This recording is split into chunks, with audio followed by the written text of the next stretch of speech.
éclatante, il est difficile de deviner son âge. 100 ans pour cette Delage, une voiture française de luxe fabriquée sur mesure en 1922 et parfaitement restaurée. La doyenne de l'expo fait briller les yeux du jury. Je pense que c'est une auto qui mérite d'être primée parce qu'elle est quand même intéressante par sa carrosserie, hein, Jean-Luc. Hein. Oui. Nous allons juger l'état d'origine du véhicule, l'esthétique avec le carrossier, je veux dire, et comme dit, oui, l'état de restauration la plupart du temps. La rareté la rareté, hein, donc c'est une auto unique. Hein. Parmi les 80 véhicules exposés, à Metz Élégance Auto, une dizaine seront primés.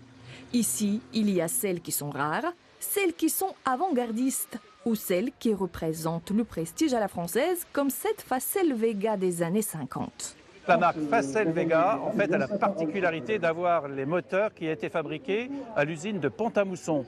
Un moteur et boîte de vitesse, donc lorrain, sur un haut de gamme français, donc dans les années 50-60. Donc on est très fiers parce que c'est vrai qu'à l'époque, c'était la seule haut de gamme et fabriquée, enfin pas entièrement, mais au moins pour la motorisation en Lorraine.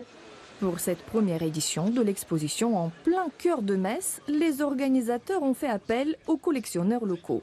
Bien souvent, c'est des voitures que les gens ont restaurées eux-mêmes, ou même s'ils ont de l'argent pour s'en acheter, ils ont choisi, ils ont fouillé, ils trouvent des pièces. Il faut continuer, il faut perpétuer, au même titre qu'un château.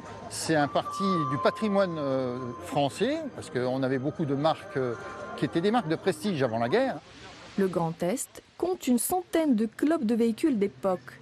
À l'ère de l'électrique, l'engouement pour ces vieilles dames n'est pas près de disparaître.